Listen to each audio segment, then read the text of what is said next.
Frères et sœurs, nous sommes appelés à choisir ce qui est meilleur pour nous, pour Dieu, et dans tout ce que nous faisons, choisissons le meilleur. C'est une question de choisir le meilleur. Je disais, nous sommes appelés grâce à des valeurs et des priorités qui viennent de la connaissance de la parole de Dieu à examiner et à tester, puis à choisir en conséquence et à choisir le meilleur. L'excellence, c'est le choix du meilleur.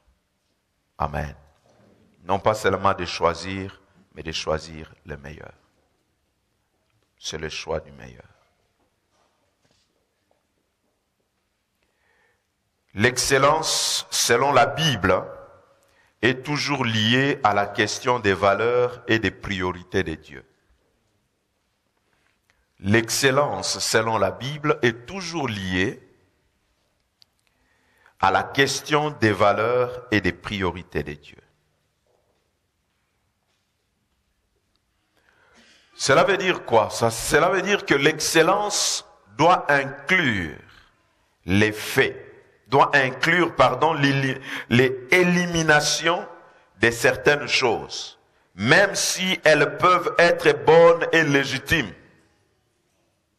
Le principe est que notre meilleur vont-ils entraver les principes bibliques et les valeurs chrétiennes? Si c'est le cas, alors on doit les éliminer. Écoutez ce que l'apôtre Paul dit dans 1 Corinthiens chapitre 10, verset 23.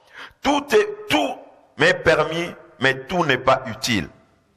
Tout est permis, mais tout n'édifie pas.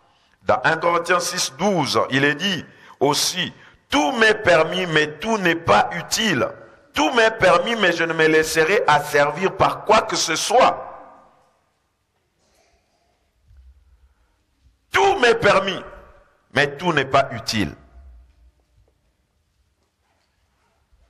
Nous devons, dans notre excellence, dans notre poursuite de l'excellence, en aspirant à l'excellence, nous devons veiller à ce que notre démarche vers l'excellence, que rien ne puisse entraver les valeurs et le principe biblique. Nous ne pouvons pas aspirer à l'excellence en dehors des principes bibliques, en dehors des valeurs chrétiennes.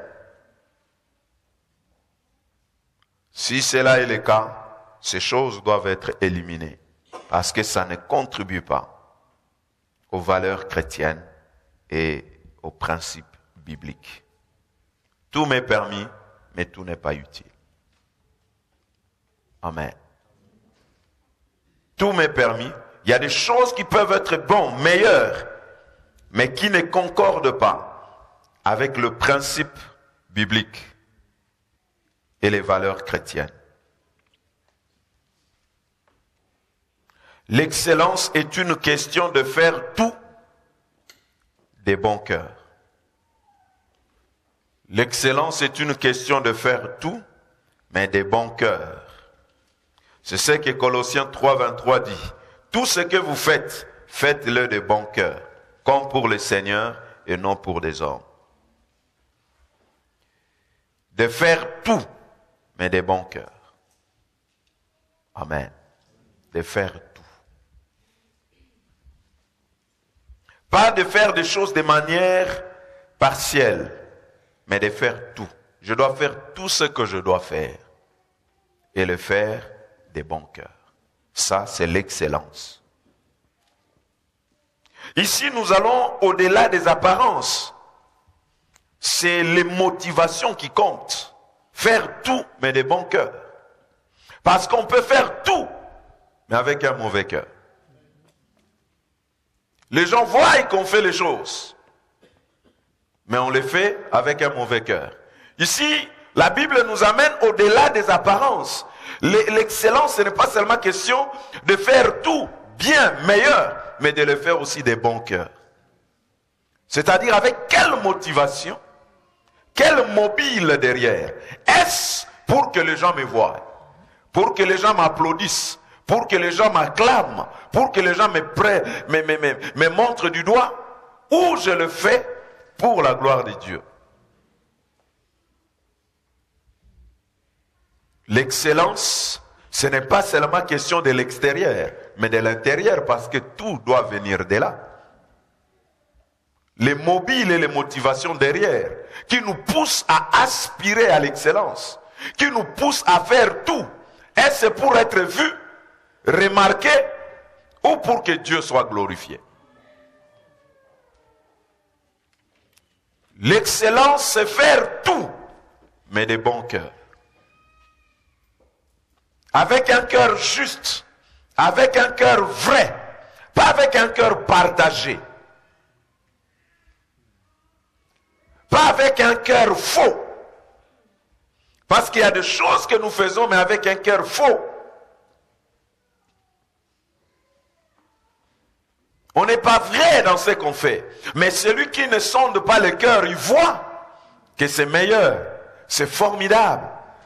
Mais seul Dieu qui connaît le cœur, il sait quel est le mobile derrière. Je fais ça pour que le pasteur me voie. Peut-être il pourra me placer quelque part.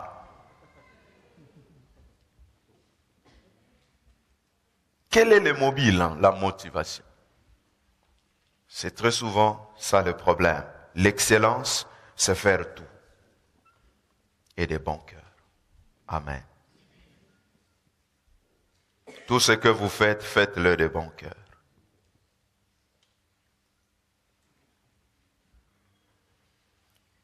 L'excellence signifie aussi travailler dur. Celui qui aspire à l'excellence doit avoir à l'esprit la pensée de travailler et de travailler dur. Amen. C'est de travailler dur, plus d'endurance. Ça va demander plus de sacrifices. Parce qu'on veut l'excellence. Ça va demander plus. L'excellence réclame toujours plus. Plus d'efforts. Plus de sacrifices. Plus d'initiatives. Plus et plus encore. Amen. Mais celui qui veut la facilité ne pourra jamais atteindre l'excellence. Parce que l'excellence ne passe pas par le chemin de la facilité. Mais l'excellence passe par un chemin de travail et de travail dur.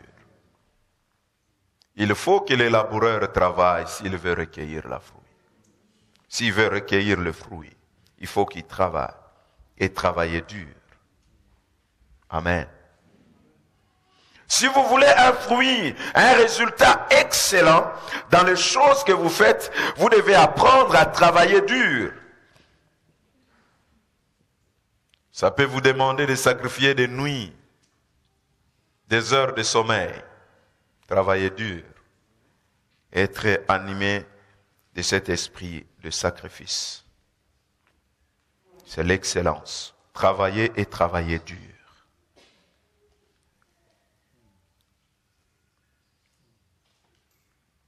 La femme vertueuse qu'on loue, que son mari loue, et dont la Bible nous parle dans Proverbe 31, la Bible précise quelque chose, que d'abord cette femme, c'est une femme travailleuse, mais qui travaille dur.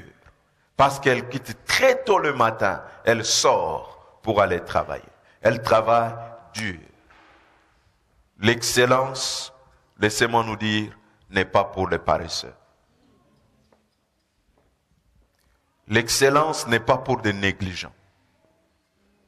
L'excellence est pour des hommes et des femmes qui prennent les choses à cœur et qui travaillent dur pour cela. Amen. Ce n'est pas pour des paresseux.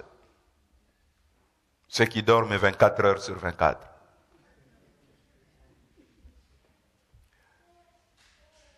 Mais c'est pour ceux qui travaillent dur. Amen.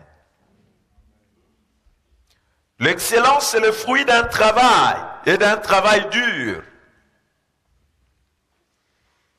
Vous ne pouvez pas aspirer à l'excellence et rester là, croiser les bras, regardant, attendant que le ciel s'ouvre et que les choses commencent à se faire de soi-même. Non! Dieu a désiré l'excellence et il s'est mis au travail. Dieu, la Bible nous présente un Dieu en cache-poussière, un Dieu en salopette.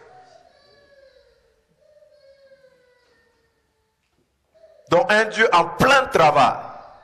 Parce qu'il voulait l'excellence, il voulait le meilleur. Dieu a travaillé pour cela. Il voulait le meilleur pour vous et pour moi. Dieu a travaillé pour cela. Parce que Dieu voulait le meilleur pour moi et pour vous. Dieu est allé au-delà, il a sacrifié des choses. Il a sacrifié son fils. Parce qu'il voulait le meilleur. Vous ne pouvez pas désirer l'excellence, le meilleur dans votre vie, le meilleur dans votre couple, si vous n'apprenez pas à travailler pour cela. Ça ne vient pas comme ça. Il faut travailler pour l'excellence dans votre vie. Il faut travailler pour l'excellence dans votre couple. Il faut travailler pour l'excellence dans votre église. Il faut travailler.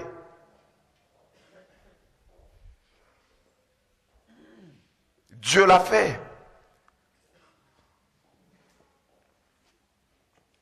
Dieu pour l'excellence, pour nous donner les meilleurs. Parce que quand l'homme est venu en Éden, il a trouvé que tout était déjà là. Tout était là. C'était beau, bien. Mais pour que ça arrive là, il y a quelqu'un qui a travaillé derrière. Amen.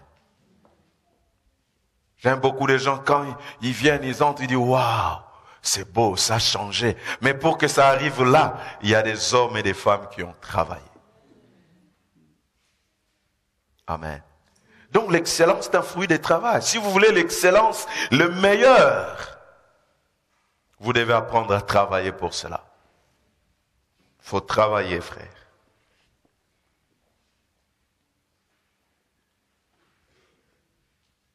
Il faut travailler.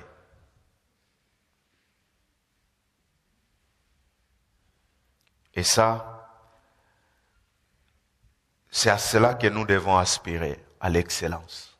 Car Dieu nous attend dans l'excellence. Et il veut que nous travaillions pour l'excellence. Non, nous ne devons pas travailler pour la médiocrité. Nous devons travailler pour l'excellence, pour le meilleur. Pour avoir le meilleur, pour vivre le meilleur, pour expérimenter le meilleur. Nous devons travailler pour que les choses aillent de mieux en mieux. Amen. Travailler pour le meilleur. Et ainsi, nous allons voir et vivre la gloire de Dieu en travaillant et en cherchant les meilleurs pour nous, aussi pour les autres. Amen. Pour nous, mais aussi pour les autres. Le meilleur pour nous, mais aussi le meilleur pour les autres. Afin qu'en tout et pour tout, le nom de notre Dieu soit glorifié.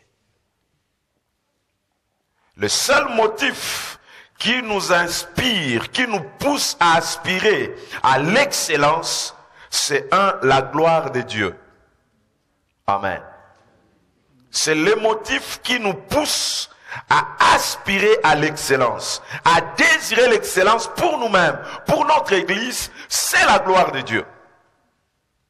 Ce n'est pas pour qu'un homme se frappe la poitrine, ce n'est pas pour qu'un homme soit acclamé ou applaudi, mais c'est pour la gloire de Dieu que nous cherchons l'excellence, que nous aspirons à l'excellence. Et c'est ce que la Bible nous dit dans 1 Corinthiens 10, 31. Que ce soit que vous mangez ou buviez, faites tout